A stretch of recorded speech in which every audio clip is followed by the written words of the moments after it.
सुलतान फिरोज तुघलकाने निरुपायाने दक्षिणेकडील आपल्या राजसत्तेची शरणचिठ्ठी लिहून दिली खरी, तरी त्याच्या हाती दिल्लीसारखी जी मोठमोठी नगरे होती त्यात हिंदूंचा धार्मिक छळ त्याने अतोनात चालवलेलाच होता.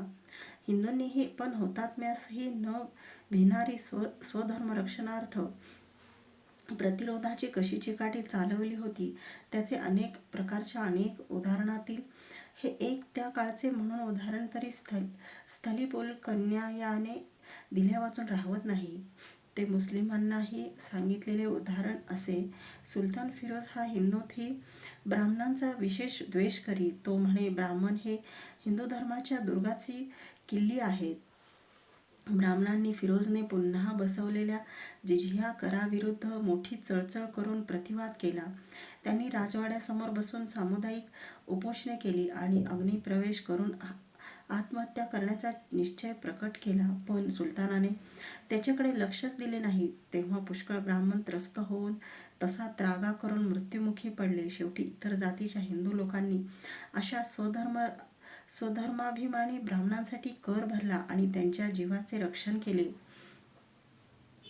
परंतु एका ब्राह्मणाची गोष्ट त्याहूनही हौतात्म्याने रसरसलेली आहे. दिल्ली नगरात हा वृद्ध ब्राह्मण उघडपणे मूर्तीची पूजा करीत असे. आता फिरोज तुघलकाच्या राक्षसी राजधर्माप्रमाणे त्याच्या राज्यात मूर्तीची पूजा करण्याची सक्त बंदी असे. पण त्या आज्ञेचा निषेध करण्यासाठी त्या ब्राह्मणाने आपल्या घराच्या अंगणात अगदी प्रकटपणे सर्व हिंदूंना बोलावून आपल्या मूर्तीचा मोठा उत्सव करावा. शेवटी अनेक मुसलमान बायामुळेही त्या मूर्तीचे भक्त झाले. ह्या ब्राह्मणांचा देव भक्तास पावतो अशी कथा दूरवर पसरली. एक लाकडी फळीवर रंगीत चित्रे काढून त्यांची तो त्या प्रकट स्थळीही पूजा करी. ही बातमी थेट सुलतानाच्या कानावर गेली.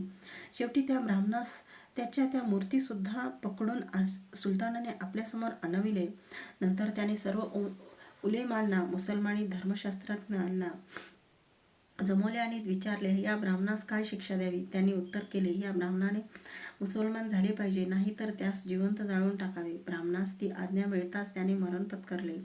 भर दिल्लीत राजसभेच्या अगदी समोर एक लाकडाचा ढीग रचून त्या ब्राह्मणाचे हातपाय बांधून त्यास त्या ढिगावर ठेवले आणि त्यावर ती चित्रित मूर्तीची फळीही ठेवली. मुसलमानी राक्षसांनी त्या ढिगाऱ्यास चहूबाजूंनी आग लावून दिली, तरी तो ब्राह्मण मुसलमान होण्यास मान्य होईना.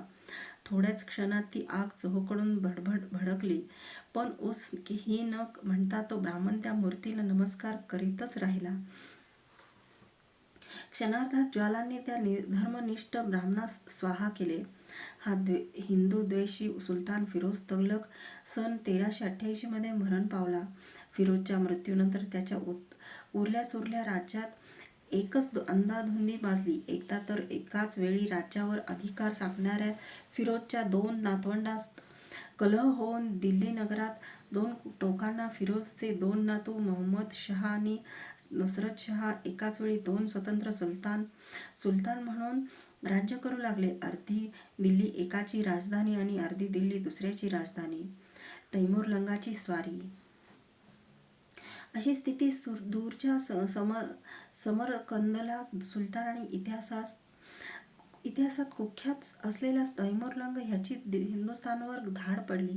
तैमूरलंग हा तुर्क होता. तो धर्माने प्रथमदा मुसलमान नव्हता. त्याने बगदाद जिंकल्यानंतर तेथील मुसलमानी ग्रंथ संग्रह साफ जाळून टाकला होता आणि अनेक ठिकाणी मशिदीही जाळल्या होत्या.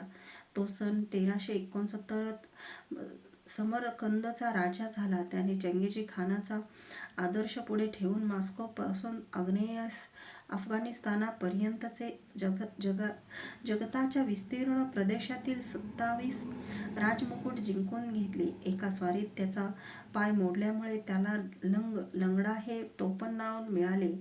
नंतर त्याची दृष्टी हिंदुस्थानकडे वळली, पण ती इतर प्रदेशाप्रमाणे नुसती राजसत्तेच्या आणि विजयोन्मादाच्या लोभानेच काय ती नव्हे, तर हिंदुस्थानाविषयी त्याच्या मनात एक दुसऱ्या प्रकारचा दीर्घ द्वेष उत्पन्न झाला होता. कारण मध्यंतरी त्याने मुसलमानी धर्म स्वीकारला होता. त्याच्या मूळच्या विध्वंसक स्वभावात त्या नवीन धर्माचे एक नवे भूतच संचारल्यासारखे झाले. तो आपल्या आत्मचरित्रात म्हणतो, भारतावर स्वारी करण्याचा माझा उद्देश तेथील काफर हिंदू लोकांना ठार मारावे, त्यांच्या मूर्तींचा विध्वंस करावा, त्यांना इस्लामी धर्माची दीक्षा द्यावी आणि अल्लाच्या दरबारात गाझी हे पद मिळवावे असा आहे. तेव्हा लगेच इसवी सन 1937 त्याने भारतावर स्वारी केली. त्याचे हाताखाली एकंदर 90 सहस्र सैन्य होते. तो पानपतपर्यंत येऊन धडकला. तथापि त्याच्याशी लढण्यास कोणीही आलेले नाही असे पाहून तो थेट दिल्लीवर चालून गेला. तेथे दिल्लीच्या सुलतानाचे नाव काही सैन्य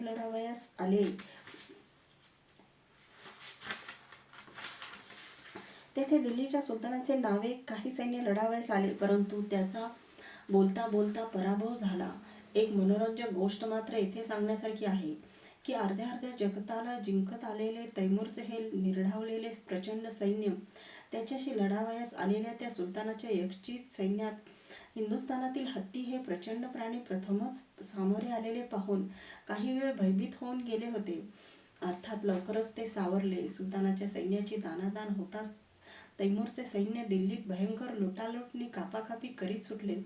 त्यामुळे लक्षावधी लोक प्राणास मुकले. तैमूरची हिंदू रक्त तृष्णा दिल्लीस अशी थोडीशी शांत होताच तो पुढे मिरतनी हरिद्वारकडे वळला. वाटेत त्याने ठिकठिकाणी मूर्तींचा विध्वंस केला. हरिद्वारास त्याने हिंदूच्या सरसकट कापाकापीची पराकाष्ठा केली.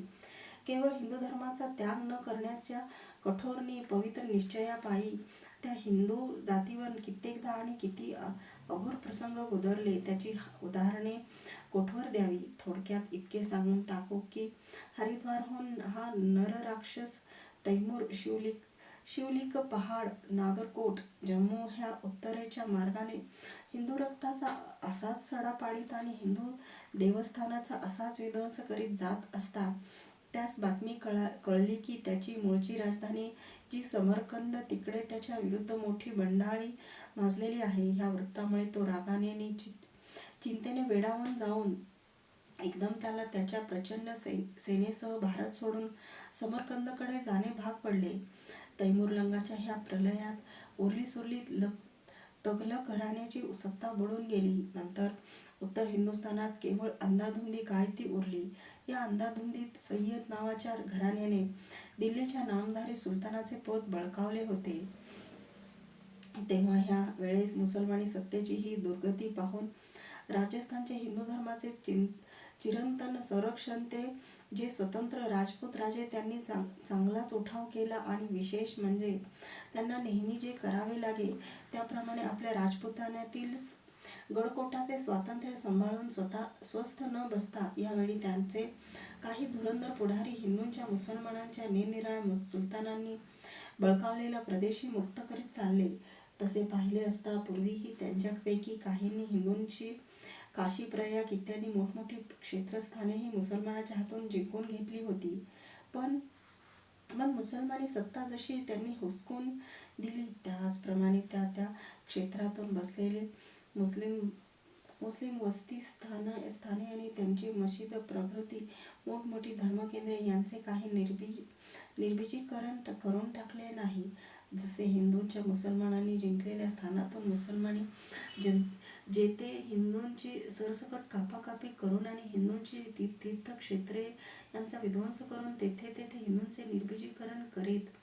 पण हिंदू तसे करीत नसत. म्हणून जेव्हा मुसलमानी आक्रमणे पुन्हा उत्तरेकडून खाली येत तेव्हा स्थानिक जिवंत सोडलेले आणि नांदत ठेवलेले हे मुसलमान घरात बाळगून ठेवलेल्या सापाप्रमाणे पुन्हा त्या मुस्लिम आक्रमकांचे सहाय्य बोलावून त्या तीर्थातील, क्षेत्रातील, नगरातील हिंदूंची दुर्दशा उडवून देत. पण तसे न करण्याच्या ज्या आत्मघातकी उदारपणाच्या व्याधीने राजपूत विजेते ग्रस्त झालेले होते ते तसेच होते. ह्या विषयावरील सविस्तर चर्चा ह्या ग्रंथाच्या परिच्छेद 519 ते 521 आणि 529 ते 539 ते 550 ह्यामध्ये करण्यात आलेली आहे. ती वाचकांनी पुन्हा अवश्य पाहावी. राणा कुंभ ह्या काळातील राजपुतांचा धुरंधर पुढारी राणा कुंभ हा विशेष उल्लेखनीय आहे. चित्तोडच्याच काय पण हिंदुस्थानातील पराक्रमी यशस्वी हिंदू धुरंधरांपैकी हा राणा कुंभ एक तेजस्वी नेता होऊन गेला.